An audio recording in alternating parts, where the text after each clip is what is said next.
Welcome to another episode of Wednesday Night Live. Both those of you here, all over the world, wherever you may be, whatever time zone. And the topic is, do you feel trapped? Do you feel trapped? And dedicated to a complete and speedy refuah shlema to Rivka Bat Leah. May she only have peace and calm and least amount of anxiety and pain.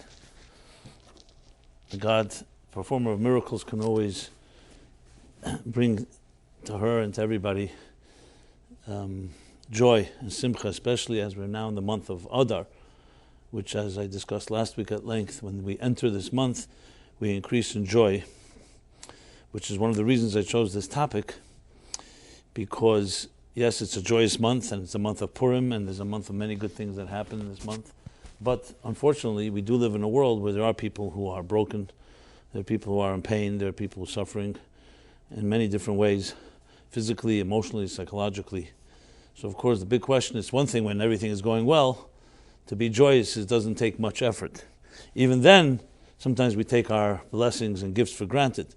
But especially when someone's dealing with a difficult situation, the real question is, how can you expect that suddenly comes the month of Adar, okay, what do you turn on the button, press a button, and it's suddenly joyous? What is the significance of that? And so, hence the question, do you feel trapped? Now, everybody knows the terrifying feeling of being trapped in a physical sense, in a room, in a basement, in a space, the claustrophobia that sets in, where once you feel that you really can't get out. And you do everything you can to try, and you exhaust yourself and drain your energy. Then you cry for help. And there's a certain, no one should ever know of it, but as children, I'm sure there were times we got stuck in a place, our leg got stuck or our bodies got stuck and we felt locked in somewhere. And it can be really terrifying, simply because you get to a point where you feel the hopelessness descends. You don't feel, how am I ever going to get out of this place? The question is, well, not really the question. The comparison would be, what about psychologically feeling trapped? So though it doesn't have quite the same physical sensation, because it's not a physical sense, but it doesn't mean, but in no way is it less of a challenge to feel like you have no way out. Feel that you're trapped in a given situation, either whether it's fears, whether it's phobias, whether it's indecision, doubts, whether it's lack of confidence and insecurity. When a person gets into that point, it's a certain paralysis that sets in. And though, as I said, it may not be as obvious, as blatant as a physical being trapped, because it's beneath the surface, but its implications and consequences can be far more devastating. Because very few things are worse in life than feeling hopelessness, feeling that we can't ever get out of this place. It's one thing facing a challenge and knowing that there's a light at the end of the tunnel, and that light is not the light of the oncoming train. That there's a light at the end of the tunnel, that there's truly a way out. So you're told by experts or by yourself, or you have the faith, that ultimately you're going to make it out of here. So then you have the energy to fight. But if you get to a point where you feel you're stuck, and that emotionally, and everything you've done emotionally does not let you free yourself, there's a certain resignation and despair that settles in, that makes it very difficult, and it becomes its own self-defeating prophecy, like a whirlpool, like a quicksand, actually.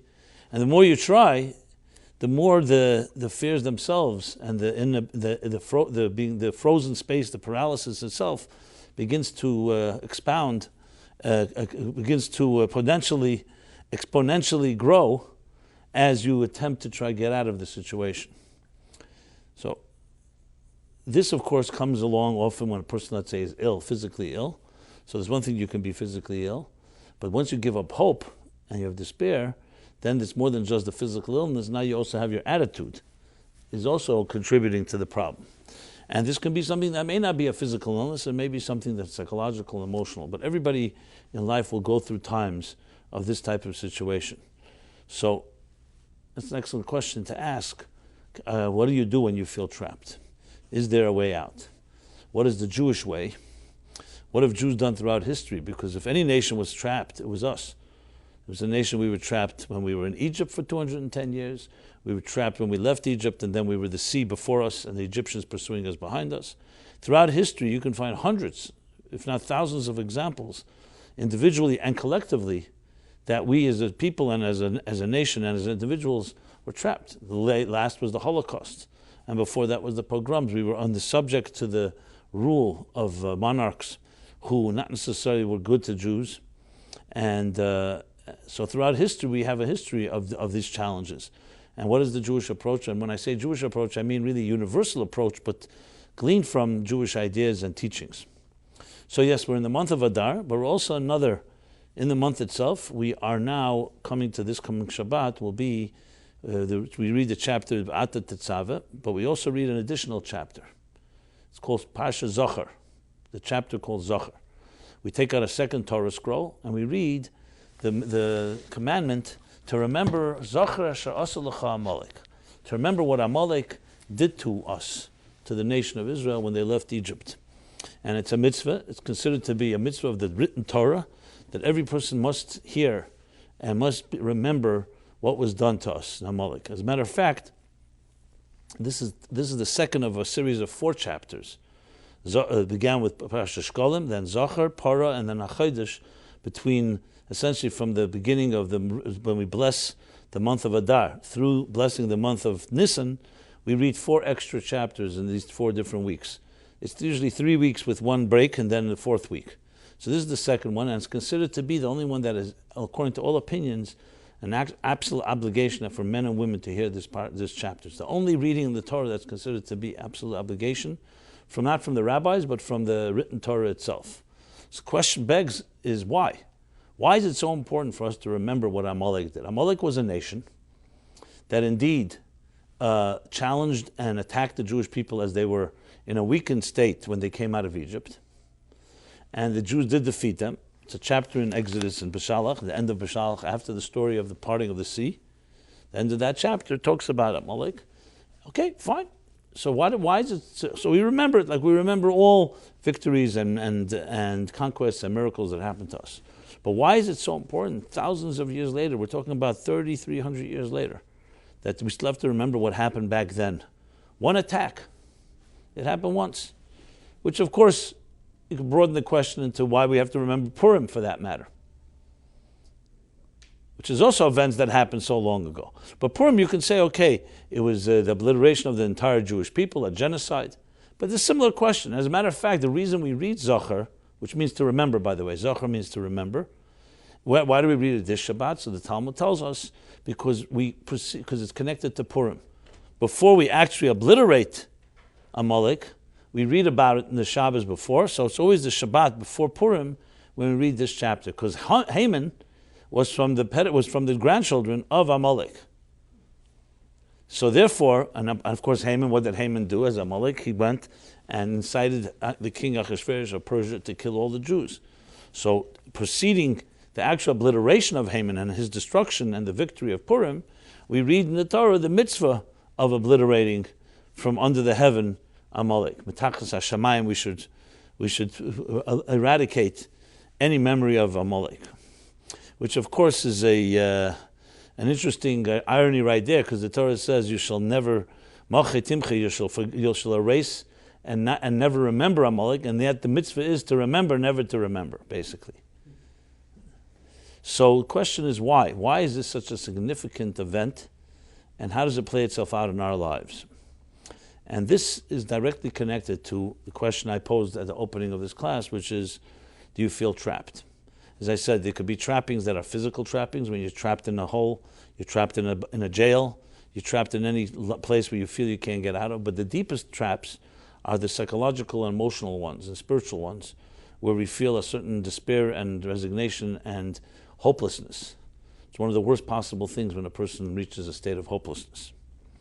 So, as always, everything in the Torah is has the Shalah, great Ishaya Horowitz, the great 16th century, 17th century scholar, sage, writes, and as well as the Rameh Mepanei, another great sage and mystic. They both write an interesting thing. They say the Torah, When you read the Torah, it has many narratives, it talks about many different characters, events that took place, whether it's from the Genesis, the beginning of creation, through the first 10 generations, 20 generations. And of course, the majority of the Torah is really the story of Exodus from Egypt and the journey through the wilderness, the 42 journeys, till they reach the east bank of the River Jordan. So the first book of Genesis covers approximately 2,000 years, and the rest of the Torah is covered in 40 years. Once they leave Egypt, that is. Because from Egypt till Israel, till they came to the Promised Land, the border, where Moses passes away, was 40 years. So it's interesting that so much of the Torah is dedicated basically to a journey. So when you read all these stories and narratives, and you can maybe never ask the question, why is it so relevant for us to know all these stories? But when you read them all, a lot of it doesn't seem to make sense, even from a historical point of view, because if the Torah is telling us the history of events, that this disproportion I just mentioned, why spend on one book for 2,000 years? And the other 4 books are basically covering 40 years. It's a very, history should be balanced. Tell us about each period. You look at the stories of Abraham, Isaac, Jacob, he also is disproportionate. The story about Abraham is told basically in Lech Lecha, Vayera, and Chayei 3 chapters. The story of Isaac is told in the chapter of basically Chayei and Toildes. The story of Jacob is Vayetze, Vayishlach, Vayeshev, Miketz, Vayigash, Vayechi, 6 chapters. Now Jacob lived less, 147 years, and Abraham lived 175, and Isaac lived 180. So you'd think that it would seem to be balanced to tell more about Abraham or Isaac, and you have 6 chapters about Jacob. It's just one of thousands of examples where the Torah cannot be classified as a history book. Because as a history book, it should have been far more balanced. And then even just about Abraham, until he's 75, we don't even know what he did. The whole story of Abraham, besides his birth, begins in Lech Lecha. He's 75 years old already, which is a big part of his life. It's very intriguing to know what happened to Abraham 75 years. And then you'll see in the Torah consistently, sometimes the Torah will say things in just one half of a sentence, and sometimes it will elaborate and repeat something 2-3 times. There's an entire chapter actually where it talks about Eliezer, the servant of Abraham, when he goes to find a shidduch for Isaac. So the Torah elaborates 3 times, repeats the whole episode. Whereas other things, like a certain Torah or thought from Abraham or Isaac, Jacob, is only said in a sentence. So they said, Yafas Sichoshen Shalav De'ovis Miterosha Shalbanim, which means that there's a certain value, there's explanations for it. But the point is that clearly there's some other story or other choreography taking place that more than what meets the eye. So you may all know that the Torah has many layers to it. There's Pshat, Remez, Drush, Sod, which is the acronym for Pardes. So Pshat would be the literal interpretation, the stories as we see them. Ein Mikri Yetzim De Pshute. Then you have Remez, which is the allegorical, what it alludes to, Medrash. Then you have the Drush, which is Talmud and Medrash, that is more the homiletic, the lessons we learn or the laws that we learn out of the Torah. And finally, the Sod is the 4th, which means secret, literally, the esoteric, the mystical, the inner dimension. And as the Chidar writes, that a pardes means orchard. If you only have the first 3, you're left with pered, without the samach. A pered is essentially a jackass. So the Torah is sometimes prepared because if you don't have the complete thing, you can misunderstand the entire thing. So it's a pretty strong statement to say that someone studied 3 parts of the Torah, which is pretty good, 3 out of 4, and yet there's still a pered, there's still a ferd. You could also pronounce it in those letters, Pei Reish Dalet. But the bottom line is you need these 4 dimensions. But that goes a lot further than that. The Arizal says that there's Shishim Ribui, there's 600,000 interpretations in every letter of the Torah, 600,000 in Pshat, 600,000 in Remes, 600,000 in Drush, and 600,000 in Sod. So what does that mean? 2.4 million interpretations in literally in every word of the Torah. So obviously we're not going to cover them here. I don't think you can cover them in a lifetime. I don't think anybody knows all of them, frankly. But it just goes to show you that what meets the eye is very surface level. It's the tip of the iceberg. Now this shouldn't surprise us. Everything in life is that way. You look at something, today we know, you could look at a hair follicle, a strand of hair, and you put it under a microscope, you suddenly see all kinds of things you wouldn't see. You put it under a super microscope, an electron microscope, it's a whole new story.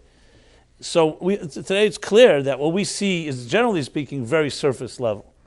So why not say how much more time, many times over, that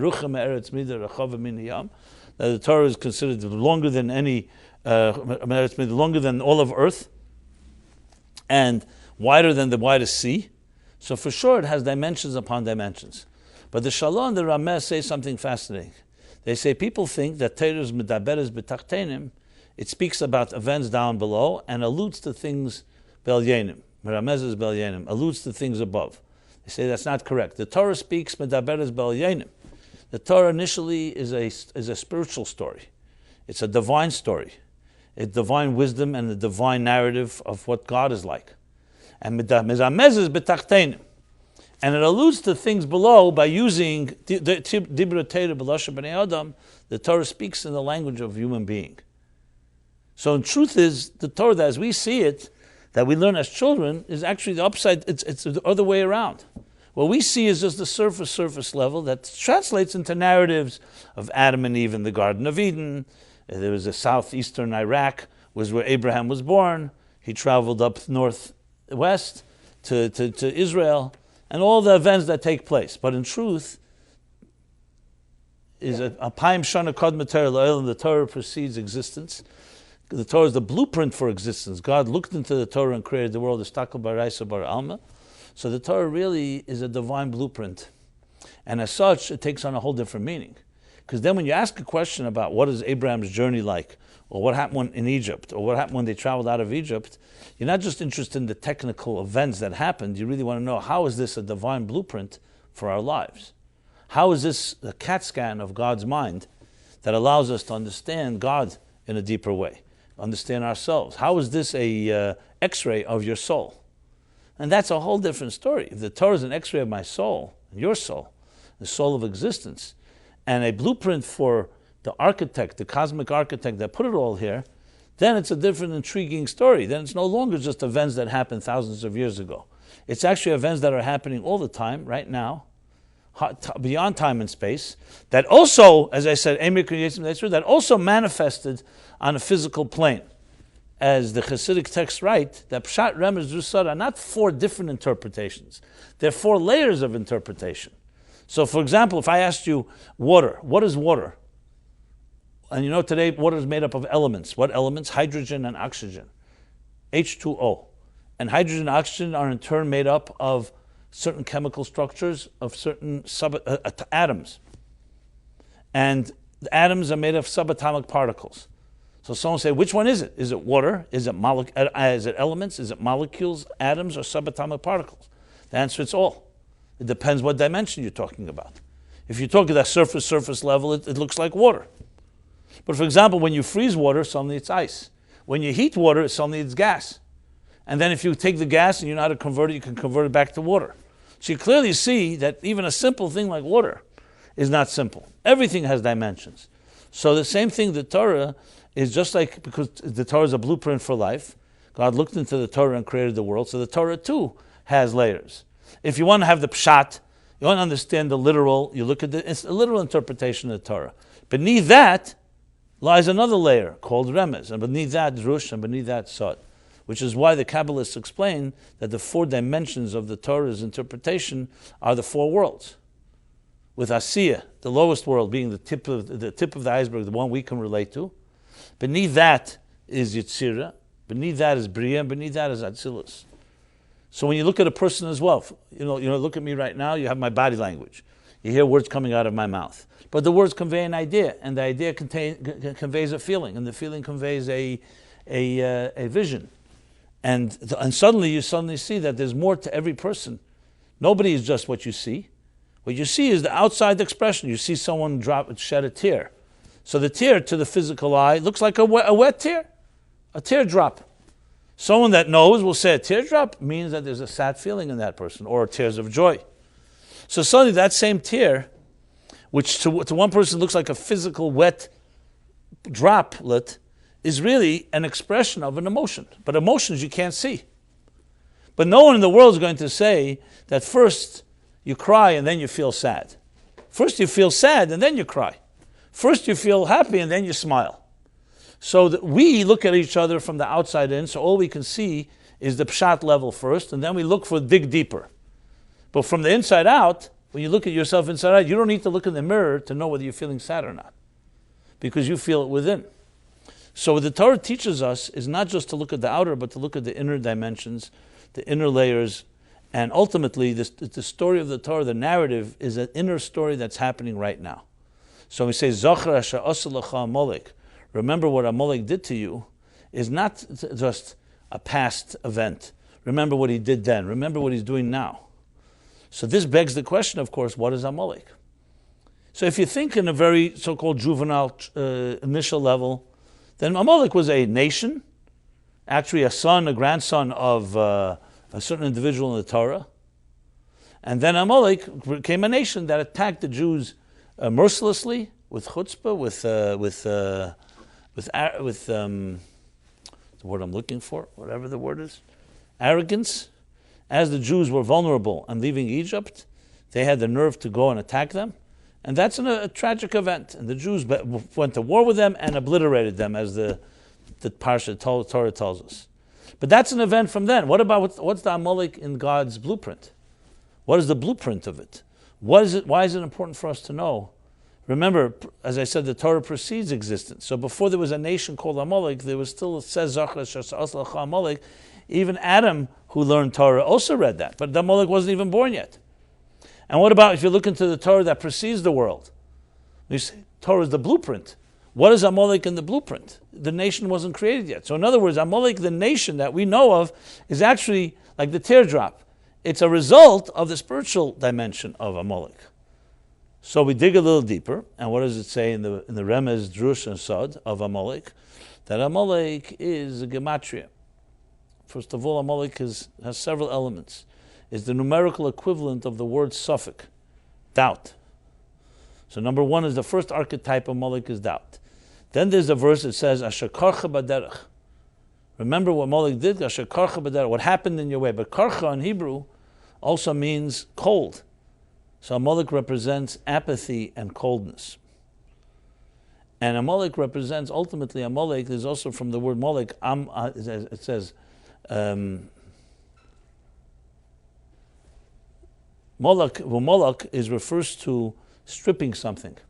So Amalek ultimately is the source of the traps that trap us.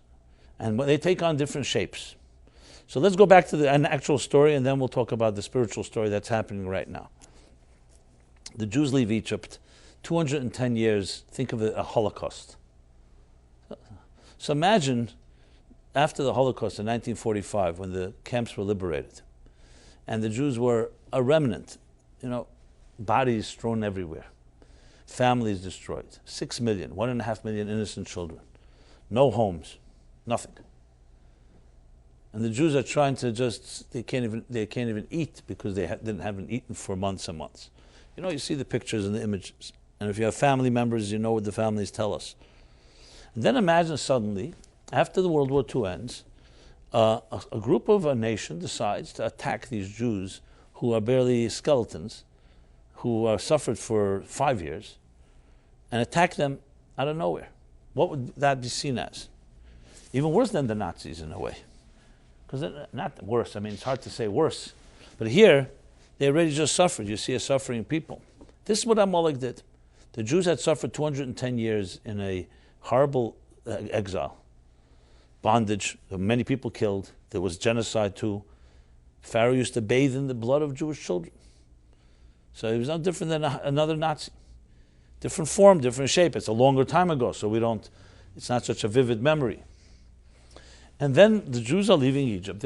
They barely made it out. And one nation, of all nations, instead of having some pity, decides to attack them right there.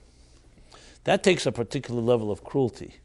Personality that it's hard to find people like that. You could say the world, after World War II, even the anti-Semitic world had some compassion. Some say the state of Israel was a result of repaying the Jews for what was done to them. And that if the Holocaust had not happened, that state would never have happened. However you interpret, yes, no, it doesn't matter. And the Russians, who were no friends of Jews, voted also for Israel, the state that is.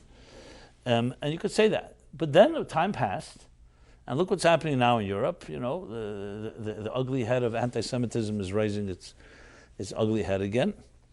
But to attack right after 1945, it would take a particular cruelty.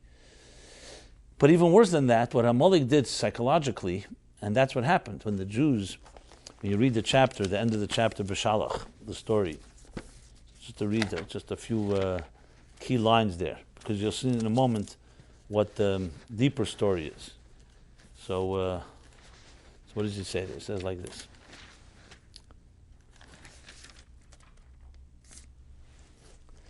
Vayava Amalek v'yilachem im Yisrael b'refidim.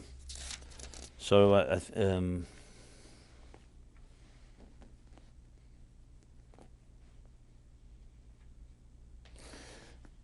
why does it mention Refidim? So the commentaries explain because Refidim comes from the word Rafel, from weakened. The Jews had a weakened faith. After suffering, as they suffered, they questioned whether God's presence was with them. So in that vulnerable state, Amalek attacks. Okay, and then Moses designates an army to go fight with them. And then at the end of it, it tells us that you shall erase the memory of Amalek from under the heaven, because they had challenged you when you came out of Egypt. Okay. Now this Shabbos we're going to read from Parsha Kiseitze, which is the chapter about what I just quoted before, Zachar Shasha Oslach Amalek. So I just want to point out to you this verse.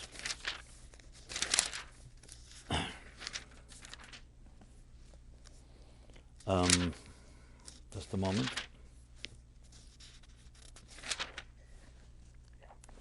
So at the end it says, Asher korcha b'derech v'yezanev b'chol kol nachloshim achrecha v'ata oyev v'yoga v'lo yore elikim. So what is the interpretation? I'll just read the translation here. That he struck those of you who are hindmost. Nachsholim achrecha means, as the Jews were leaving Egypt, obviously there was a big group. Not everybody was in the front. The people who were like the laggards, the ones that were stuck at the end, the weak ones, the older ones, the children, and so on. So they attacked not just the strong ones, they attacked the weakest ones of all. The weaklings at your rear, when you were faint and exhausted. That's what it says. So in other words, the cruelty wasn't just they attacked after this Holocaust, they also went for the weakest of the weak. So the commentaries explain that what Amalek represents the force inside each of us that is not just cruel, but extremely vicious, and will challenge you at your moments when you're weak, but also at your moments of your high. Because on the other hand, the Jews had also just witnessed miracles. They had seen God's hand in taking them out of Egypt. They had seen God's hand at the parting of the sea. They had faith in God. So they're in a sense also on a high point. Not physically and emotionally because they were broken by everything that happened, but there was a certain high point. So what does Amalek do? So two things. He weakens and throws cold water. Asher karcha b'derech, they interpret as karcha from the word kirirus, kar, cold. It's like, when you're inspired and you feel motivated, and you share it with someone, and they say, don't get excited, it'll be over in a few days. Your enthusiasm will dissipate. I've been there already.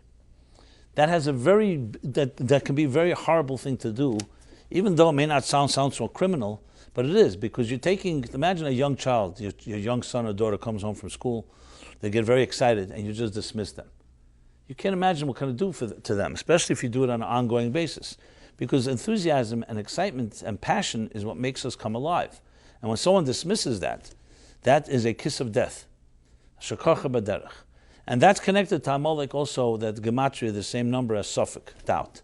Throwing doubts. What do doubts do? Doubts paralyze us. You're convinced about something, and you're ready to move forward, you're ready to make a decision, and someone comes and throws a doubt into your mind. So it's one thing if you have healthy doubts, where you're still in the middle of researching and questioning what to do. But if you already are in a place where you're clarity, and you've come to a point and someone throws in a doubt, that again is a kiss of death. This is what Amalek does. Each in its own way, it's a spiritual archetype of a force that throws coldness and apathy, where a person is excited or passionate about something, and makes us doubtful. And when you're doubtful, you get paralyzed. That's why ein simcha kataras asfekas. There's no joy like the one of resolving doubt. Going back to the month of Adar. Remember I mentioned earlier that we read Zachar right before Purim because Haman was Amalek. He represents Amalek. And how do we celebrate Adar? Through joy. Because it's the elimination of Amalek, suffix, the doubts of Amalek. And there's no simcha like the elimination of doubt. Like you see, sometimes you're plagued by something and you're doubting. And the day you get clarity, there's a certain inner satisfaction that's hard to compare to anything else. It's like that clarity, something especially if it bothered you for a long time. So Amalek is essentially like a spiritual and psychological cancer that eats away at each of us in its own way. It's the force that does not allow your enthusiasm to take hold, your passion, which is critical to life. That complacency. Let's use the word cynicism. You meet cynical people. So there's skeptical people and then there's cynical people. Cynical people are cynical, especially unhealthy ones. They're cynical about everything. So psychologists have already identified why many people are very cynical because they are afraid. People who are afraid to commit to something, they become cynical. That's the easy way out. You just dismiss everything. Everything is a joke. You'll find it very common among people who have been hurt in life. And it turns almost like comical, and they're like, they're cool, and they're making fun of everything, and they're above everything, but it could end up being just a little scared child that's afraid to stay anywhere too long, so their only option they have, the only tool they have is to be cynical. We all have a measure of intelligent person knows how to laugh at things, laugh at yourself, laugh at others. But cynicism, in the worst sense of it, is when nothing matters. And when you're cynical like that, that opens up the door to every problem. Because you say, nothing I do is so bad because everyone else does it anyway, or some other type of statement like that. See, these are forces, though on the outset they may not seem so dangerous, but they're very destructive. Because this lies at the heart of all other problems. Once you start developing a cynicism, a coldness, an apathy, lack of passion, doubts, you throw doubts into everything, what are you left with? You're left with basically a paralyzed individual that doesn't know what to do next. So then you live in the moment to moment, without any clarity, without direction. You'll see people who are healthy. One thing you'll see about them, there's a certain fortitude. There's a vigilance. They're moving forward. Thank God none of us have to fight in a war in the army. But in armies, you learn to become a mensch, because the army is a disciplined place. Anshe Tzava, soldiers, Tzivus Hashem, Kabbalah Sel. When you go to a war, so just again, we should never have to go to war, but if you go to war, you have colleagues, other soldiers with you. You have your sergeants, your lieutenants, the hierarchy of authority, and then you have a commander-in-chief. And suddenly you hear from the front line comes news terrible. The enemy is attacking, they're killing thousands of our people. So most people who are cowards, what do? They pick themselves up and they run. Right? But you're in the middle of a war. You're in the middle of protecting your women and your children. You're in the middle of protecting your cities, your land, and so on. The commander-in-chief doesn't take such an attitude. He sits down, thinks down methodically, what do we do now? And comes up with a plan. And there's nothing like being around a courageous person, because courage gives you confidence. Imagine the commander-in-chief suddenly says, okay, you're right, let's go, let's run home, it's over with. You can't fight a war that way. Now, this is a physical war. Psychologically, it's also true. What happens when you are faced with real adversarial conditions? Do you retreat? Some people just like to fight. That's another form of destructive behavior. They just like to fight about everything. Then there are people that retreat. Are you able to maintain a courageous stand and look at a problem, what it is, in the eyes, and do something about it? This is where Amalek comes in. Amalek is a force that weakens one way or another. It's either through cynicism, through coldness, through apathy, Gleichgültigkeit in Yiddish, through doubts. You throw doubts and then you got yourself. You think a commander-in-chief doesn't have doubts? He has doubts, but he can't afford to give in to his doubts, or else he has too many people responsible for it. You can't suddenly say, oh, you know what, what do we do now? They say that when Pearl Harbor was attacked by the Japanese in World War II. So it was a surprise attack, taken by surprise. They destroyed a third of the fleet of the Navy, American Navy. That was a serious blow. And to the point that there was a point where the Americans privately were concerned that they could lose the war. Because, a surprise attack, even against a country like America that's big, is big. They destroyed the fleet. It's not that, a third of a fleet is a big thing. So they were thinking how to go back. What do you do now? They were ready on the defense, and they were demoralized, remember, as well. An attack like that was very humiliating. It was a surprise, and it was a serious attack in the Pacific and so on. So when you read the memoirs of FDR and the others that were involved in behind-the-scenes negotiations, so FDR was that type of person. Well, some say he was friendly to Jews, some say he wasn't friendly. The debate is on. It's irrelevant to the discussion I'm having right now. So FDR, who was then already had polio, and he was he had to walk with what they call stilts, because he couldn't walk. He had polio. His feet were paralyzed. But he was still the leader that he was. He would die before the war ended, and Truman took over. And Truman dropped the bomb on the Japanese. That was the solution ultimately. That was another parsha. But so FDR was telling his generals, we have to strike back. They said, we can't strike back because we don't have anything to strike with. It would be ridiculous. What are you going to do, send someone to shoot a Japanese soldier? We must find a way to empower psychologically. It wasn't even about winning right now. It was about showing that we have the strength to do something about it. So they were thinking what to do. What do you do? And he insisted. And when they were sitting in their boardroom, and it was no one was there, it was a private meeting, the commander-in-chief, the chief admiral of the Navy, and also the other heads of staff, told the president, it's impossible. We can't do anything now. We have to gather our forces back, and we have to rebuild. But right now, we can't do anything. So people who were in the room who wrote notes, the secretary wrote that suddenly FDR, who couldn't walk, stood himself up on his own. He didn't let anyone help him. He stood himself up, and they were all afraid because he could fall. He couldn't stand on his feet, and he stood for a minute and said, "Don't tell me it's impossible. There's no such thing as impossible." And it was a moment that they all realized that you can't have an attitude now that we have no solution. Anyway, what happens next? They came up with a plan, some cockamamie plan to go to Japan and blow and whatever. They just needed to attack Japan. So FDR later asked the guys the plan. He says, who came up with this plan? He wanted to know who came up with this plan because they were all so afraid. They were all said it's impossible. So they said a submariner. Submariner are the people who run, the captains of a submarine. So FDR writes in his memoir, or someone writes in his memoirs, writes that FDR said, yes, I like submariners because they have no time for BS, and neither do I. Now, what's a submariner? Submarine is a submarine under the water. Under the water, there's no room for any doubts. 1 second, and the whole place because you have nowhere to go. You're stuck in underwater.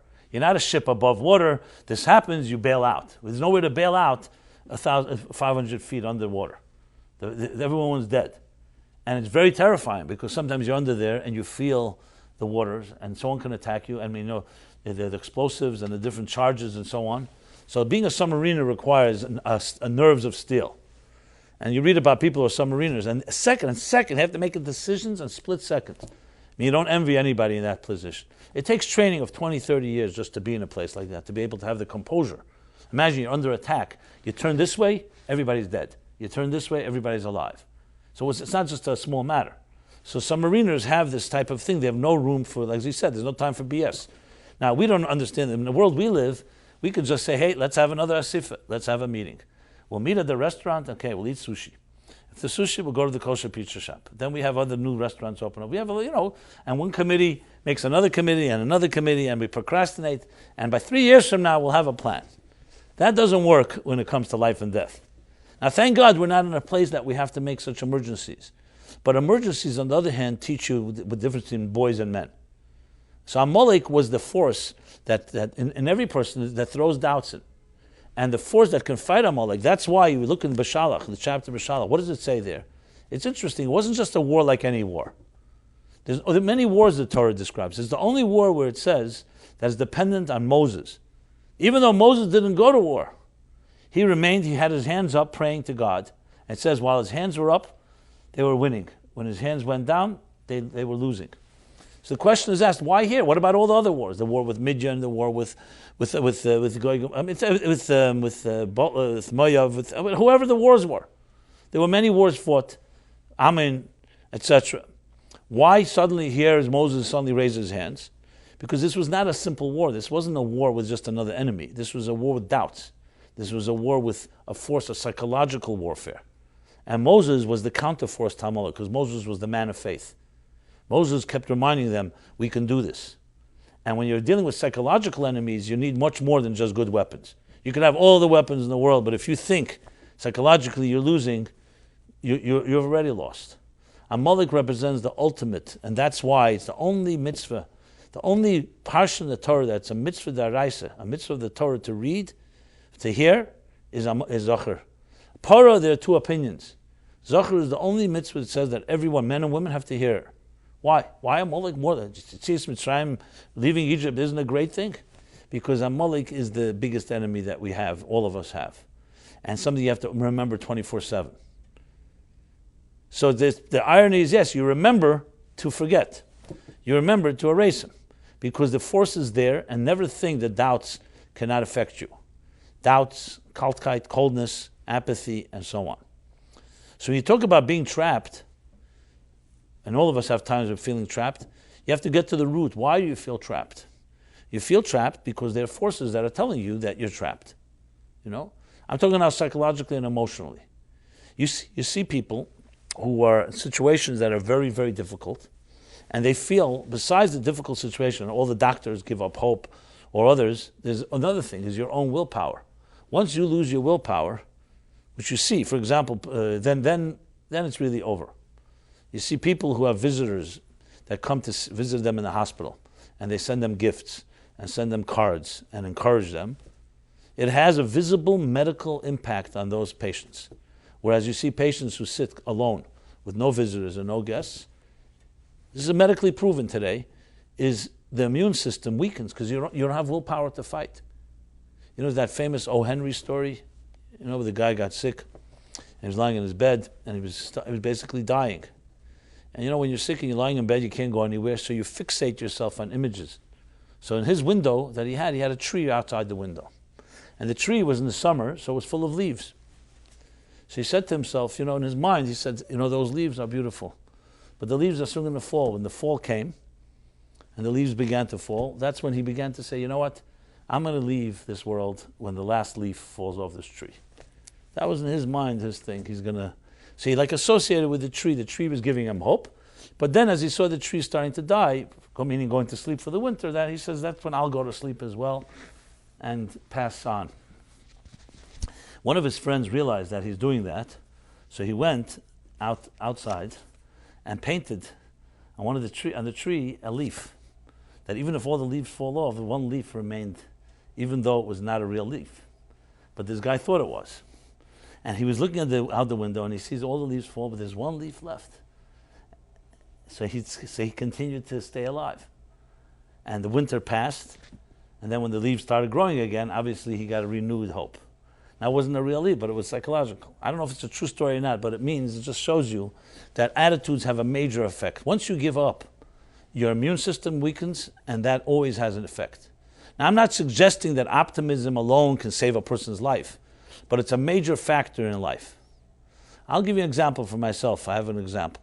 When I was a teenager, I had terrible allergies. You know, summer allergies.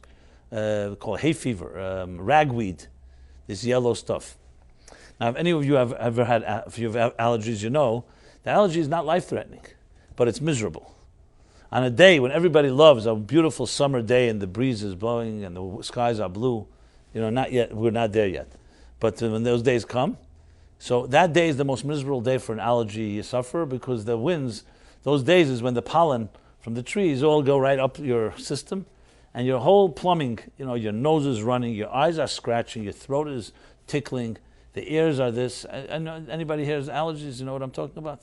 If you don't have, thank God. Anyway, as I got older, it went away slowly. You know, I'm now a lot weaker. But in my teenage years, it was really terrible. And Rosh Hashanah, I would always know who else has allergies because we'd always meet in the bathroom picking up new tissues, you know, for the prayer service. We had to stock ourselves up with tissues, the noses. Anyway, finally, one summer I was in Detroit for summer camp, and I had a terrible attack. I guess in Detroit there was some it overwhelmed my system. So I literally had like an asthmatic attack. I couldn't breathe. So there was a nurse at the camp gave me a one of these clears up your passages, some type of inhaler, whatever. When I got back to New York, I decided, okay, enough is enough. I got to go do something about this. So I went to a big allergist. His name was Dr. Redner. People from those years know who he was. So I went to him, and he did these tests. They do the test. They scratch your hair with different things like dust and pollen and so on. It's these scratch tests, and they see what blows up. What you have, what you're allergic to. So the dust and the ragweed blew up big time. Like I had literally like 2 bumps, and I had an attack right there in his office.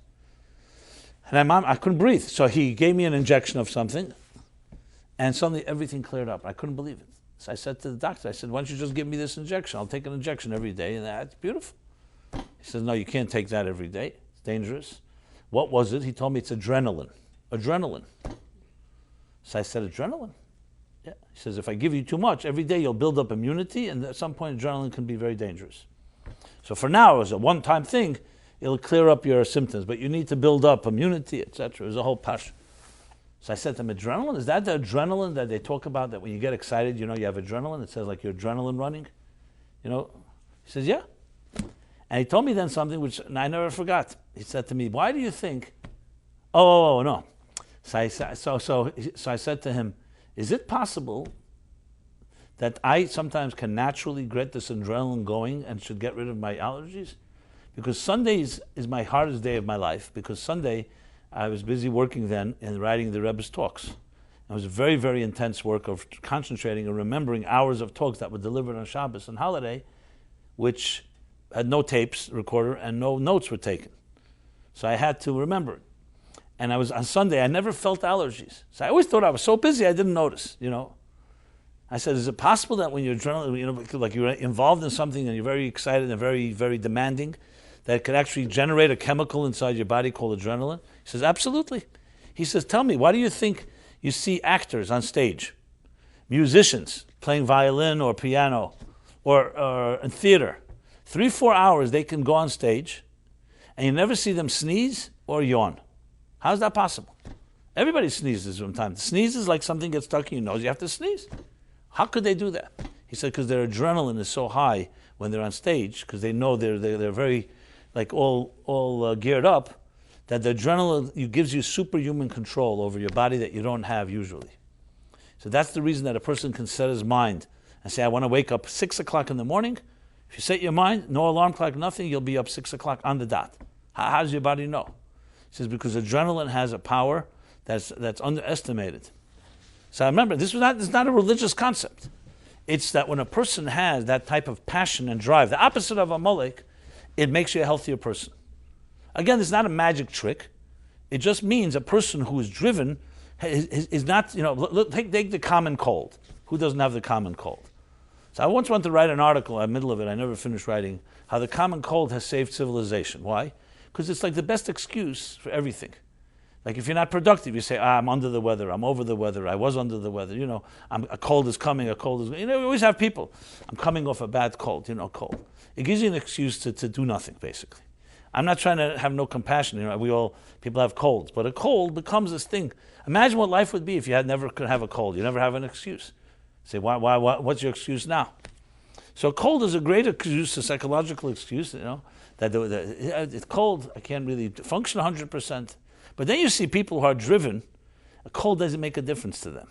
God forbid if someone has an emergency, let's say a good emergency, suddenly the cold matters nothing. You go, if you were told you suddenly won $100 million, I guarantee you get out of bed with your cold, and you're not going to say, oh, I'm under the weather, call me back tomorrow. Because if it's negay b'nefesh, it's important to you, you figure out a way. And there's no question that a person whose adrenaline is flowing has far more control over colds, over other things. Again, it's not a magic trick. I'm not saying you press a button. It's an attitude thing. And that goes back to Amalek. So Amalek represents the weakest of the human being, which is the doubts, the paralysis. Let's think about it. Let's procrastinate another few years. I don't know if procrastinator is Gematria Amalek, but it's in the same family.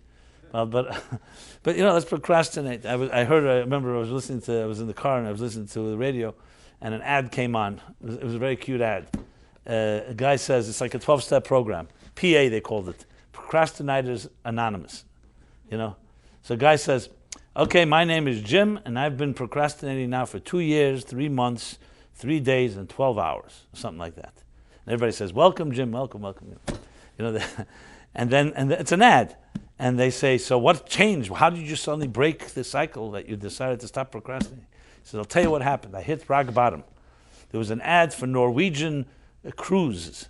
And they said that if you sign up by November 1st in the morning, you get 40% off. And I signed up in the afternoon.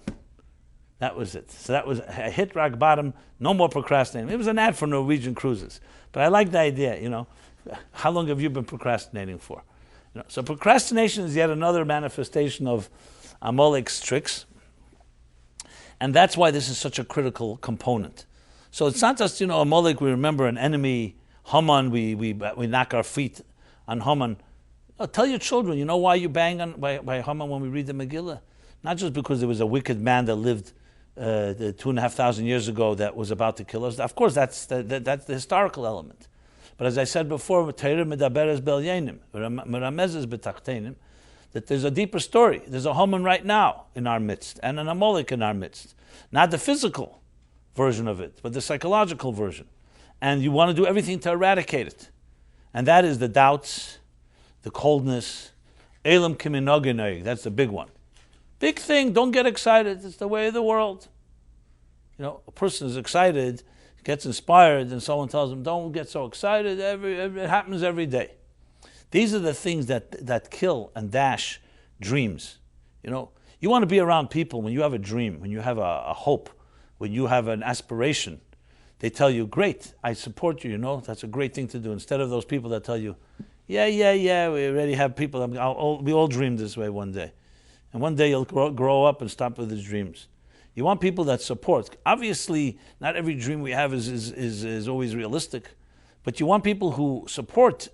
Steve Jobs said that famous Apple ad where you said, only those that are crazy enough to believe they can change the world are the ones that do. Now, frankly, he took that out straight from the Jewish book. We 3,500 years ago, Abraham was told by everybody, he can't make it. You're one man, you're not going to do it. Right? Avrama Ivri. Why is Ivri? It says because Ivri in Hebrew means one side. He stood on one side, and everybody else said there was the other side. He had no shul to go to. He had no community. He had no rebbe. He had no one that said to him, yeah, great, you're doing the right thing. It was completely from within him. That's why Echad HaYavram, that's why Abraham is the first, the pioneer. There's nothing like that. He had no one to tell him, where did it come from? That means he had such unbelievable fortitude. He didn't have a colleague even. Okay, he had Sarah. Fine. 2 people on earth. And he changed the world with that. And the same thing with every leader. Moshe Rabbeinu. What happened when Moshe Rabbeinu comes?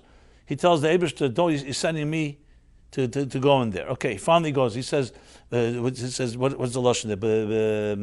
Ruach Tzara. And the whole Lashon there, the Jews can't even hear him speak because they're broken spirits and they were destroyed and oppressed. And they said to him, what do you want from us? What do you want from us? We're sitting here in prison. It says that all the establishment, the Jewish establishment in Egypt didn't want Moses. They saw him as a threat. Who are you? Where you come from? The Ziknei Hadar, they always saw him as a threat. He was an outsider. Later he married a black woman, as they put it, a tzipora. Everything was an outsider. And yet Moshe Rabbeinu was a man of God. And Moshe Rabbeinu stood up because it was not about numbers. It was about leadership. And a leader doesn't care about what others say. A leader cares what the truth is. That's what makes him a leader.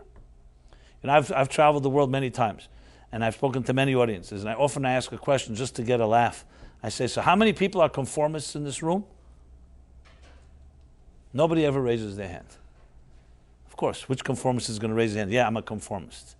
So I always say, so I'm ready to announce that there's 7 billion nonconformists on this earth. Okay. Most people are conformists, but it's a very embarrassing thing. Who wants to say I'm a conformist? I'm just following everybody else. I'm like a herd mentality. One person says, look up, everybody else looks up. Because it's hard to accept. But there are not, they keep today, big line is think out of the box. A lot of people don't know how to think out of the box. Yeah, in business sometimes you come up with an idea, but most people are in a box, and it's very hard to be out of the box. That's why it's a box in the first place. So a box is being trapped. That's why it says, erase Amalek mitachas hashamayim.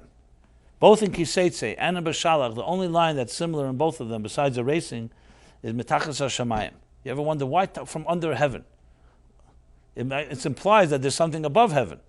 So there's a verse that says in Kehelis. Kehelis is the ultimate, by the way, book that until you read the end of it, you could think Amalek wrote it, because it's all about cynicism and about Hevel Havolim. Basically, it's despair.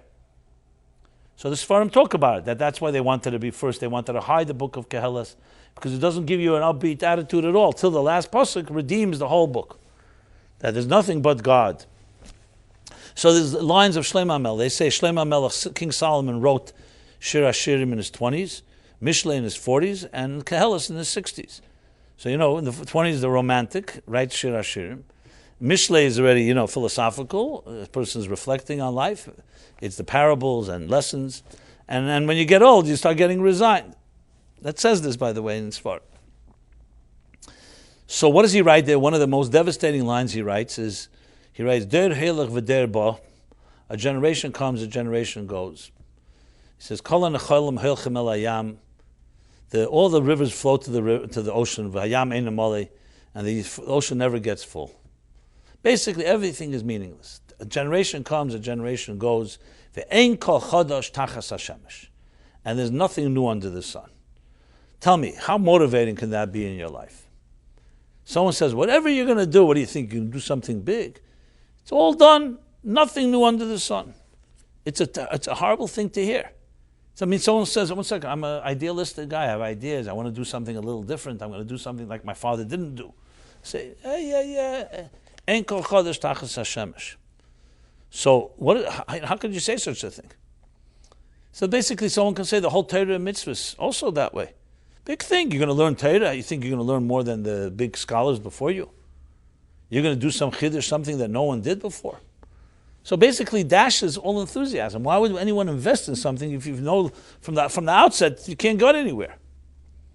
So the emphasis is Ein kol chodesh tachas hashemesh, tachas hashamayim. Under the heaven, under the sun, there's nothing new, but above the sun, there's a lot of news. So in Kabbalah, Chassidus interprets that the sun, in Kabbalistic terminology, is Zoh. The moon is Malchus, and the sun is Zoyer Ampin, which is the Midas. Chesed, Gvura, Teferes, Netzach, Yisod, Mashpia, sun, and the moon is Malchus. These are the two luminaries in heaven. Now, most of the time, we're under their control. We're under the control of nature. We don't rely on miracles. Nature controls our lives. But then it says that Jews should not ever think that they should follow the mazolis, even though we say mazel tov. At the same time, don't follow the mazolis, because you're not bound to the Asus and the mazolis that everyone else is bound. By Abraham, it says when his name was changed from Avram to Abraham, it says why? Because he's no longer being bound by the natural forces. Why? Because there's an ability that a human being has is to transcend nature.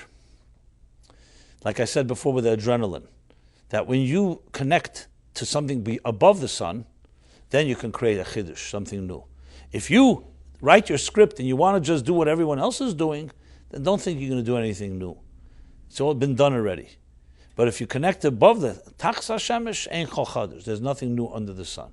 But above the sun, before Zoh, Chassidus says, what is above the Midas? Moichin, chachma bina das. Then when you get to Chabad, there, and Kesser, and the higher levels, there you can absolutely innovate. But if you're just going to be a creature of habit, which means just follow your emotions, what do you think? People before you followed their emotions too? Everybody has temptations, and everyone has their taivas and desires, and everybody's got their inclinations. You want something new, you have to go to a new place. You have to travel to a place that's above. So Amalek reigns tachas hashamayim. That's where you obliterate him. Because above heaven, he's not there. Tachas kisei hakoved. Ein shikha tachas kisei hakoved. Right? There's no forgetfulness. Zocher is there. You remember everything. Where's forgetfulness come? On this earth. When we're subject to the laws of nature. And nature erodes and makes us forget and so on. But those that can remember something and connect to something that's beyond the immediate, they connect to the source, And that is higher than Amalek. That's how you transcend an Amalek. So Amalek has control over someone that allows it to have control. Psychological warfare is only possible if you allow yourself to be weakened by it. But if you're able to connect to something higher, like Moshe Rabbeinu, you're tied above, you don't fall below. As Meir Primishlan said when he was asked, how could you walk down those slippery slopes when everybody can't walk, when it's slippery to the mikveh? He says, when you're tied above, you don't fall below. I think it was the Blazhen Rebbe who was in Auschwitz with some of his chassidim, and there was this commandant who was a particular cruel Nazi, and he had this game that he played. I've told the story a number of times. It just very much captures this idea. This game was, quote unquote, that the Jews would dig these wide trenches, and then whoever jumps over the trench lives, whoever doesn't gets shot on the spot. So one of the chassidim told the Rebbe, listen, enough with this Yisurim, enough with this panicking, enough with this all the suffering. Let's just give up and let us go back to give our souls back to God, instead of subjecting ourselves to this dehumanization and everything they were doing to the Jews. And the Rebbe said to him, no, as long as God gives us life and strength, we have to fight to the bitter end and to stay alive. You never know what God's bigger plan is. Okay, the game begins, quote unquote. They dig the trenches and they start yelling the Nazis, jump, jump, jump. The Jews are jumping. In the big mayhem and havoc, nobody knows who lived, who died. Anyway, a few months later, the camps were liberated. And lo and behold, the Chassid and the Rebbe both thought they both died. They're both alive. They meet. And the Rebbe says to the Chassid says to the Rebbe, you're not a young man. How did you manage to jump over that trench? So he told him, I closed my eyes and I held on to the kapote of my father and my grandfather and my great-grandfather. I held on to the coattails of my father, my ancestors. So give me the strength to jump. He meant figuratively. And he said to the Chassid, what about you? He said, I held on to your kapote. I held on to your coattails. So we are midgets that stand on the shoulders of giants. Now, how big is a midget? A midget is very small. If you go on with your own strengths, you're more or less going to be overcome by the forces around you. But if you stand on the shoulder of a giant, and giants, you come as a link in a chain that goes back thousands of years, you're not going with your power alone. You're not going with power that holds you up from a higher place that's higher than Shemayim.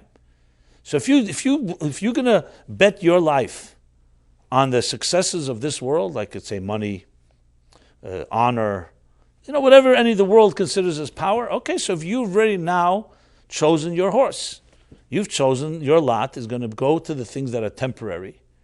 And you know what? Your stocks may go up one day, and one day they may not go up. You've bound yourself to something that's subject to all the laws of nature. And God may bless you anyway, great, but He may not. Or your blessing may be that you don't see the blessing the way you wanted it.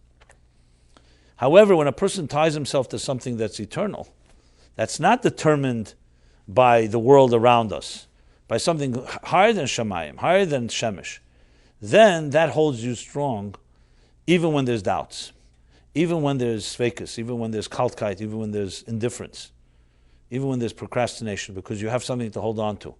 And that becomes your connection. That's the story. So Moshe's hands were up. That's when they were winning. You forget about God. What do you think is going to happen? Who's going to win? So having faith in God is not just a nice religious concept. It happens to be a lifesaver. Because if you don't have faith in God, where's your faith in human beings? As some Holocaust survivors said once to an atheist. He said, how could you believe in God after the Holocaust? And the answer he gave was, how could you believe in man after the Holocaust? I have no one to turn to but God now. Because once upon a time, I thought men you could trust. You can't trust human beings. Look what they can do. So it's about understanding that there's a force that is... So God is simply, on a logical level even, is the connection to something that's not human. That's why Mordechai, why didn't he bow down to Amalek, Haman, Agogi? Big thing. Imagine today it was a Mordechai, and he's working in your office building, let's say. And there's the boss. The boss likes that everybody gives him a nod when they go by. And all the Jews nod except one guy. And he'll say, what are you doing? You're making us all very uncomfortable. The guy likes covet, so give him a little honor. Look up to him. bribe him, whatever it is. Honor him. And no, Mordechai is obstinate. And you can imagine, probably the Jews were the angriest at him, because it's like, that joke with the guys were about to be shot by the anti-Semites. And one Jew says, can I ask something? And the guy says, don't do that, you're going to get us into trouble. They're about to be shot. But he's saying, he wants to say something. You're already in trouble. So the Jews, of course, are the worst ones, because they say, don't make trouble. And Mordechai la yichrev la yishtachve, and that's that. And as a result of that, Haman became furious. And that was what the straw that broke the camel's back, and he went to Achashverosh, and the whole thing began. He could have bowed. He doesn't have to bow down. You nod your head. There's all kinds of ways you could figure it out. You could find out some halachic, I don't know halachic, but some type of diplomatic way to figure out how to not make him angry. Because it wasn't about the bowing, it was about a principle here. I, a Jew, do not bow to human things, and I don't bow to human beings, and I don't bow to man-made things. It's a lesson for all of life. It's not just that. Mordechai was leaving us a lesson. Had he bowed, and let's say there was no Gzeira, first of all, we'd never have Purim, we'd never know the story. He left us a lesson in life. You want to be a strong person, you have to believe in one thing, only one thing. You don't believe in, human beings. You don't believe in other human beings. I don't have to tell me about a human being. I'm a human being. If I'm going to worship a human being, I might as well worship myself, which is always what puzzles us when it comes to why they chose a certain Jew to be a god. If you're going to, we're Jews, we know, we all think we're God. But, so the whole point of God, like the Gemara says, why Mordechai Yehudi is called Yehudi, because Yehudi means Hoide, like Yehuda. He acknowledged God and Kaifer b'chol avodah zarah, denied avodah zarah.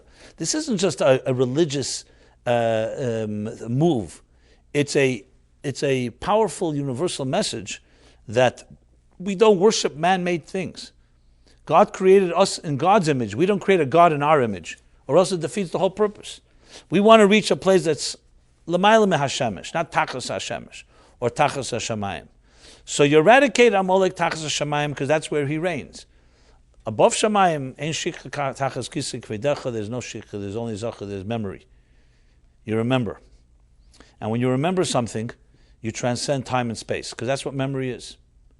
One of the sad things is that you have moments of inspiration, magical moments. Who doesn't have a magical moment in life? But then time passes, and sometimes it's sad. You think back, hey, something really special happened, and it doesn't excite me anymore. But you were so excited. It changed your life. You had a baby, a newborn child. It's an unbelievable miracle. And then life goes back, Elam Kiminog, the world back to its own thing, back under the rule of, under heaven. So it's all about it. The Baal Shem Tov says the difference between a miracle and a natural occurrence is only one thing. Frequency. If the sun were to rise once in our lifetime, everybody would come running out. Wow, look at this miracle. A ball in the sky. You'd have camera crews, films. But since the sun rises every morning, big thing. It's going to rise tomorrow, another day. Since children are born, thank God, healthy. So many children are born healthy. Since we breathe, every minute we breathe 18 times. Who thinks about it? Then you go to a hospital, you see someone struggling to breathe, you suddenly realize, 1 second, to breathe is not that simple. It requires hundreds of mechanisms to work right. That's why King David in the end of Tehillim says, Kol neshama tahalal ka. Every soul praises God. What does that mean? The Medrash says there, neshama, soul, in Hebrew also is neshima. Kol neshima v'neshima tahalal yudke. And every breath, you thank God. Now you have to have, of course, a level of awareness. But we all understand because we get accustomed. We need new excitement. That's why, for us, a miracle has to be a one-time thing. But if it happens too many times, the same miracle becomes natural. The Baal Tanya says in Tanya, in chapter 18, he says something interesting. He says, nature, teva, is the word you use whenever you don't understand something. You say it's natural. Oh, it's natural, a natural event. As if like that explains it. What do you mean natural event? What does natural event mean? But it's interesting. I noticed an interesting thing. You look at your insurance policies, it does not say act of nature. It says act of God. Like, we cover your insurance unless it's an act of God, like, thunder, or storm, or a flood, or tsunami, or a hurricane, or whatever. They call it acts of God. So I asked a lawyer once, why the acts of God? I mean, a lot of people in America don't believe in God. Why don't they call it acts of nature? He said to me something interesting. He said, because if it's acts of nature, it still can be left a doubt who should be responsible. If it's an act of God, it's not my problem, it's God's problem. So suddenly God is important. As long as it's not my financial, it's good. Go collect from God. If you say it's nature, you could say, okay, nature, it's your nature, my nature. So one second, why should I pay for it? The storm came, you also know the storm can come. You should pay for it. God solves the whole problem, you blame it on God, and that's that. So interesting that God still plays a role when necessary. When push comes to shove and a few dollars are at stake, no problem. We'll invoke the name of God. And I never saw any atheists change their insurance policies. Especially the ones that don't, especially the insurance companies that don't believe in God. They still have God in their policies. Maybe they should talk about that a little. You know, they want to get rid of God from everywhere else, in the schools and everything else. What about your policies? That's already touching. So the point is, tachas shamayim, nature. It all comes down to where you place your bets, where you invest. And the concept is that we go back to the traps that the fears and so on. We all have fears. That's not a question. Human nature is that you have fear. We have different fears. Some of them are substantial. Some of them are meaningless. Some are from real things. Some are from imagined things. That's not the point. The point is, what else do you have in your life? If you have nothing else in your life, fear will control your life. If you have something else that can transcend that, then you can go beyond. So to use a more, let's call it Kabbalistic, Hasidic metaphor, the Arizal says, the big Chiddush, one of the big innovations of the Arizal, which really is in the Zohar, but you can't really read it there until you hear it from the Arizal, you don't see it there, is the concept of the great Tzimtzum. You've heard of this, the Tzimtzum Arishan, it's called. First Tzimtzum, Tzimtzum HaGadol, B'derech Siluk, as he calls it. What means Siluk? It means a complete concealment. That God concealed divine presence, which is why we can have a world like ours, that we could sit here right now and convince ourselves there is no God. It's an agnostic universe because God himself concealed himself from us. So there's a long discussion about Tzimtzum Kipshute, not Kipshute, whether it's literal or not literal, but bottom line is that it is not that it is literal in the sense, think of it like a teacher who conceals his intelligence from a student. So from the teacher's point of view, nothing is concealed. He still has his intelligence, but the student can't see it. So essentially, God concealed his presence from our awareness, which allows us to be independent consciousness, independent entity as we are. Now, the Tzimtzum is the root of all fear, and really the root of Amalek, ultimately. After many stages of evolution, what does Tzimtzum do? The Tzimtzum conceals. Since it conceals, it creates doubts, and it creates weakness, because you're not sure. Because you live in a world where you don't see clearly. Like someone will say to you, well, how do you make a decision about something? You'll say, I have to think about it. Do I go down this road or down this road? If there was no Tzimtzum, you wouldn't have a question. You'd know right away what road to go. But the concealment of the divine presence doesn't allow us to know. So we have to look into it, and we have to research it, and we have to ask around, and we can make mistakes. So the Tzimtzum created psychologically, basically, the root of all fear, of all doubts, of the Amalek in our lives. In order to counter that, you have to get Eir Ein Sof Lifnei HaTzimtzum. You have to be able to access that which is beyond the Tzimtzum. And that we have as well, because as the Kabbalah explains, the Eitz Chaim, the Arizal explains, that after the Tzimtzum came a Kav, which is a thread of light, and that thread of light is connected to the light before pre-Tzimtzum. This is the idea, that Tachas HaShamayim is after the Tzimtzum. But above Shamayim is before the Tzimtzum, and when you access that, you're able to overcome any challenge. And that's what's called in the soul. We have 5 levels of the soul. We have Nefesh, Ruach, Neshama, Chai, Yechida.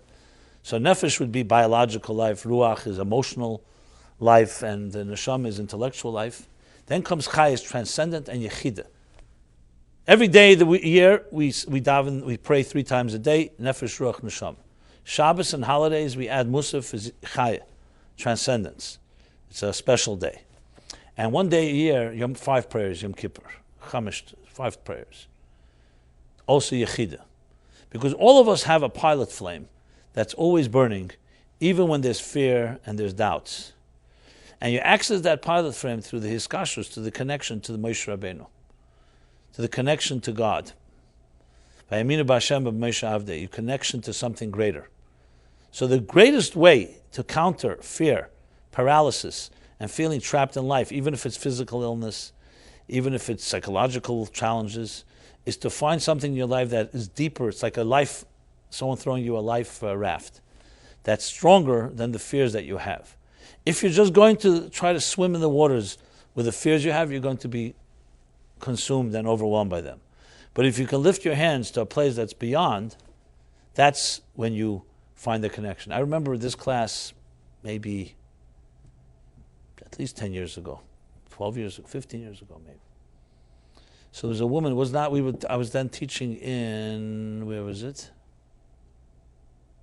I think it was in the Upper West Side. Yeah, it was at 81st Street. You've been to 81st at the Bayana Shtibel? Close. 81st on West End. And after the class, I remember two women came over to me. And one, she from the distance, she looked very, very elegant look. She came closer, I saw her face was worked on. What should I say? She had plastic surgery. And she tells me, she was an American girl who went to study in Israel in a yeshiva. She came from a secular home, and she could not tell her parents she's going to Israel. They wouldn't let her. So she said she's going to the Middle East to travel. And she ended up, she said, Friday, waiting in Ben Yehuda in Yerushalayim at a cafe to meet a friend. And that was, I think, the first, I don't know if you remember, before the Intifada, there was that first bombing in that area. On Friday, a lot of people got killed. Anyway, she was sitting there, and the bomb went off. Many people killed, and she got literally her face blown off. Lost her hearing, lost her smell, lost her, I think, basically she lost, of course, and she was in the hospital for months and months. And her parents, the first time they saw her was on CNN, covered in blood. They didn't even know she was there. So, of course, they came running. And she said to me, she's telling me, she said, every day I ask God to take my life. Why'd you leave me? You left me with nothing, like I was left like a rag, with barely a body, no face, no this, no that. And I was extremely angry at God because I came to Israel to learn Torah. I couldn't even tell my parents. So I gave my life to come and learn here. And this is what happens. She says she was really, really angry. Every day she hoped she wouldn't wake up. Okay, months passed, and the reason she was telling this, because the topic of the class, I was talking about bitachon, trust. God we trust. So she said, then one morning I woke up after 3-4 months, and they had operated on me, and it was like, they have specialists and all that. And they rebuilt relatively, it was like a miracle what they did. If you look closely, you could see, but it was a pretty amazing. And she said, one morning I woke up, it was months later, and I had this surge of positive energy, surge of optimism. And she told me these words, I never forget what she said. She said, trust in God. You only can appreciate bitachon, trust in God, when you have nothing left but trust. That's what she told me. She said, I had nothing left. All I had was the trust. And that was what suddenly gave me the strength to want to fight. Because when you have everything else going on good in your life, then you don't need to trust in God. You could say, I could rely on my own resources. I'm a smart guy, making money, doing this, doing that. You maneuver. But when you have nothing left, that's when you appreciate, because that's the only thing that holds you. And it's exactly what I was saying. Obviously, this is an extreme case. No one should ever have to go through that. And we don't have to wait, God forbid, for us to lose everything to come to appreciate that.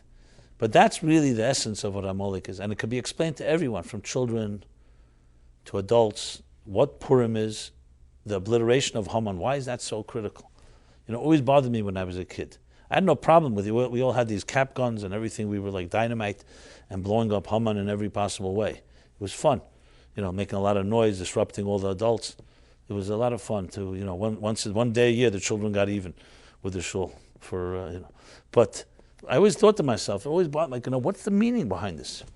And of course, I was always told, you get older, you'll understand. And then I got older and I realized that that's what they've been saying for generations. Everybody gets older and nobody understands. But then I did understand, because I came to understand that, like all topics in Torah, the passion of sitting at a Seder table Pesach, or celebrating Shavuos, or Sukkot, it's the same questions. Now we're not talking about those. But they have to have deeper meaning. There's no way that thousands of years intelligent people were doing this. And just remembering Haman from thousands of years, and It's a nice custom. I'm not saying Purim's a nice day. We send gifts to each other. We help each other.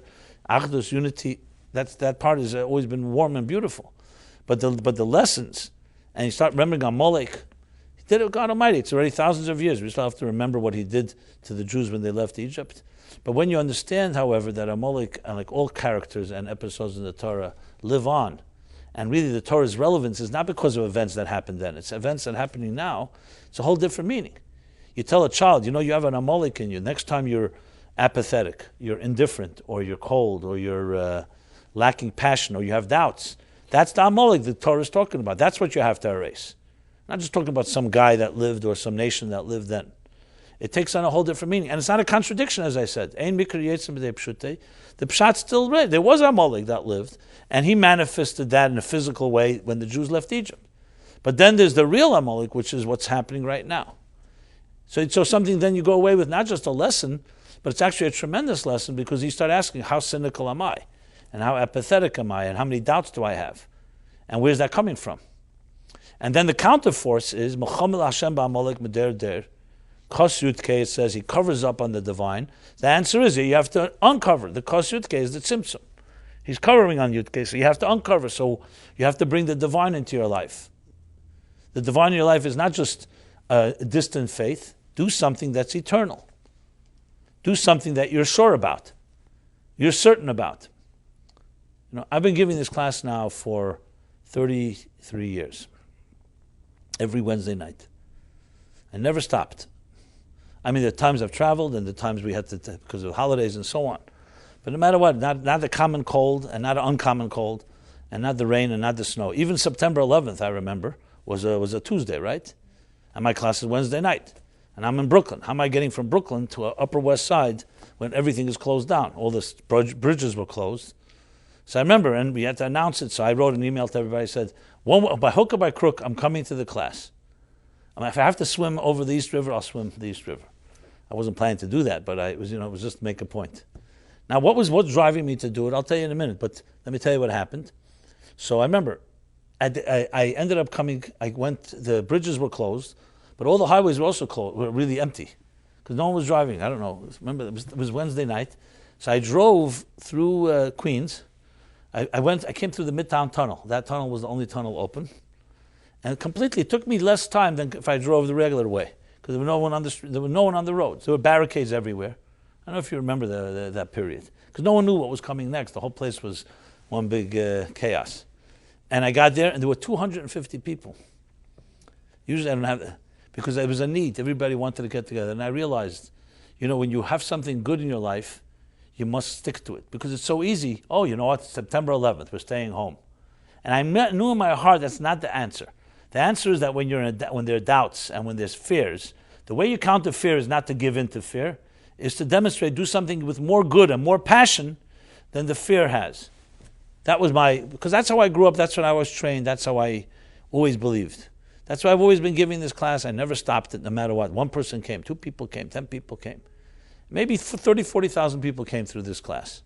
I'm not saying to toot my horn, I'm just saying you do something good is the lesson of Rabbi Akiva. Drop by drop. A drop of water can pierce stones. And so many of us give up in the middle of the way. We do something good, and we do it for a year, 2 years, maybe a month, whatever it is. The things you do forever, that's nitzchias. That Amalek cannot fight. Because Amalek reigns tachas hashamayim, where nature, like I said, ein kol chodesh tachas hashemesh. That's where things change, everything is changing. Der hilach, der ba, this thing goes, that thing goes. But the things that are certain, when we connect to something that is unchangeable, that gives you more strength than Amalek's doubts have. Because it's a certainty, it's a vadois, it's an eternity, an immortality. Like I said before, you connect to something immortal, it makes you an extension of immortality. And that's what we need to do, especially those that, not necessarily, God forbid, in a situation where they're challenged health-wise or otherwise. I'm not going to say to you that it's not difficult. I'm not saying dismiss it all. The only answer is you have to fill your life with something that has eternal value, because that's the only thing that can counter the debilitating forces of nature and the debilitating forces of Amalek, whatever form it manifests. So start something good and never stop it. That's the key. I know that sounds scary. People can't stand. What do you mean never? There's no such thing as never. Maybe you have to have conditions and clauses, the case. That's good for contracts and business contracts. You have to always have like an exit strategy, an exit clause, how to get out. But when you're dealing with issues like the divine, you're dealing with life itself, you actually do want things that are certain that you can't get out of. That's exactly its power, that you can't get out of it. Because if you can get out of it, then it's just another one of the mechanisms of this world. Okay, another temporary thing. That's what we need in this world. You need things that are eternal. The binyan ad, the elements that are forever. And that's whether it's a kvias, whether you schedule a time to learn once a week and stick to it, whether it's volunteering to do something, whether it's giving stock or charity, anything that has that type of eternal value qualitatively and quantitatively. That these things have tremendous power. I'll share with you one closing story, which is in this context. So I've counseled different couples. Some people have come to this class. I used to not usually want to officiate at marriages because I'm not a practicing rabbi. I have the credentials, but I don't like the rabbi. But there were a few people that came to this class and they told me, if you don't marry yourself, we're not going to have a rabbi altogether. So basically they blackmailed me into doing it. And so I do it from time to time for people who really want, they see me as their mentor or teacher or whatever. But I always do it with, besides just doing the officiating, there's also preparing them and discussing and learning and teaching them what Jewish marriage is about. And the woman, I find the woman to teach, and so on and so forth. And everyone on their level. Some people are very secular, they need the basics. Some people are more knowledgeable. There's a lot of things that you want. And regardless of the level of commitment, I like to make sure that they at least know what's required, what a Jewish home is like. And it's interesting exercise because a lot of them did not grow up in a Jewish home environment. And they embrace it because they do. They respect me and they respect Judaism to the point where they want to hear about it. So it's very interesting to see how they... So I always say, look, marriage is going to be challenging for everybody. It's a challenge, People have people have different opinions, a man and a woman, and so on. So I make a few suggestions. I say, besides the three pillars of every Jewish home, which is Shabbos, kosher, and taras mishpacha, which is the laws around sexuality and mikveh and so on. I say, besides those which are, what are the point of them? There are three pillars. They hold you up when nothing else is there to hold you up. The rest of the marriage is your relationship. That's up to your moods. That moods change. But when you do things that are eternal, like, let's say every week you have a Shabbat table, Friday night, you have guests. It starts giving you strength. It's something like, that becomes permanent in your life. And I always suggest that any couple, I say, in addition to that, you should make schedule once a week that you and the husband and wife should learn something together. Read something, a book, a poem, whatever, anything spiritual that touches you. But you should do it every week, no matter what, for a half hour. Consistent, let's say Thursday night. And I say, the second thing is maybe once a month, host something in your home, like an event, or have a lecture, or a speaker, or just have friends come over. To make your home into a place that is a beis vad l'chachamim, a place where good things happen, good deeds, and good socializing and so on. And I always say, look, because when these things, even though they sound small, but when there'll be challenges in your marriage, you have these things, they can end up being the forces that keep your marriage together. It's an interesting thing happened a while ago. A couple came to speak to me. They were married already 7 years with a few children. And they told me that they followed what I had said 7 years ago, and they kept to the study. And they say, and the Thursday studying that we did saved our marriage. What happened? They said things started falling apart. We had different opinions, we had different schedules. I wanted to move here. It became plenty of domestic disagreements to the point where they were literally not talking to each other. Because they start spiraling, one thing and then the next thing. You squeeze the toothpaste from the middle of the tube. All the big things started coming up. And all the other Nadishkeit and so on. Everything became an issue. Once there's no comfortable environment, obviously everything is an issue. How you close the refrigerator, how do you have to make so much noise every time you walk out, you never take out the garbage. I can go on, the list goes on. And became like a Cold War where we basically did not talk to each other for weeks. We wouldn't talk to each other. But we had made a commitment to you and to each other and to God that we would study together. So Thursdays came, even if we didn't speak, we would just do the book, that's it. And then we went back to teach on our corner. He'd go to his television, she went to her friends, whatever it was. And she said, no matter what, that's what we did. He said, when everything else was lost, that's the only thing we did. And because of that, we rebuilt. Because after a while, we said, listen, we're sitting together, we can learn together. Why can't we build other things together? And there they saw suddenly that sometimes a commitment to something, more than your commitment to it, is what it does to you. What does it say about Shabbos? More than what Shabbos, the Jews do for Shabbos, Shabbos do it for Jews. Because when you hold on to something that's strong, even if it doesn't make sense at the time, it ends up being a commitment that you just do not stop. I'm talking about good things. There's plenty of bad things that we stick to that we don't break. So you might as well have some good habits that we don't break. So it just was very moving to me because it's exactly that. And it's just one example. I mean, among hundreds. Every one of us can find things like that. Even those that are the most devout and the most the pious. You know, a lot of things we do are automatic and mitzvahs anoshim ulamada, mechanical. So everybody can find things that have to be dynamic. It's things you could do with your children, things you do with your spouse, things you do with friends that are eternal. They never are forgotten. You tell me, you do something with your children that on an ongoing basis, your children will never forget that. Because they always remember what parents do with them. And they also remember how parents are not around as well. So those little things that you do that are consistent, especially going out of the way. I'm not just talking about the things we do because of a chiyuv of responsibility, Shabbos or kosher or a seder. That goes without saying. But additional things that you don't have to necessarily do.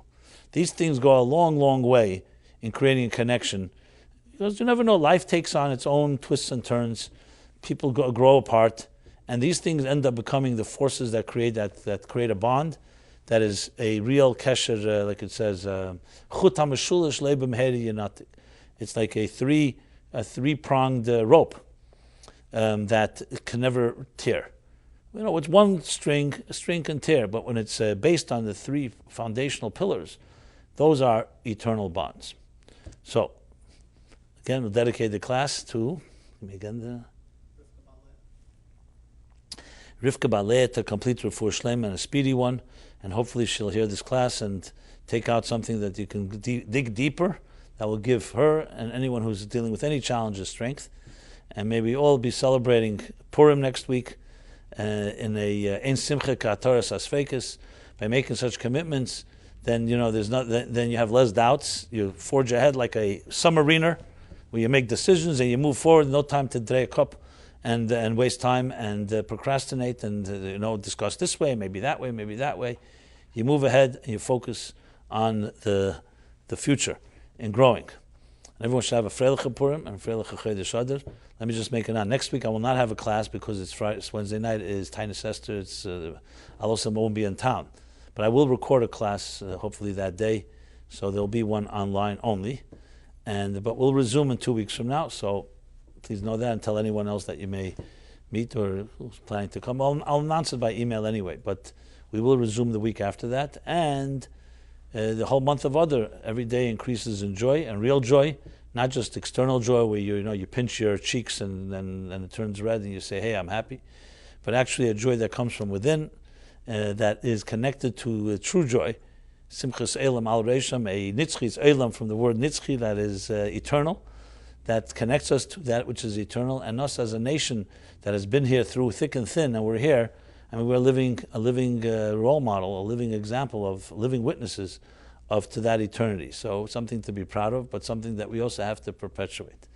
So again, everyone have a Freiliche week and a Freiliche Adar, a Freiliche Purim. Thank you. Okay.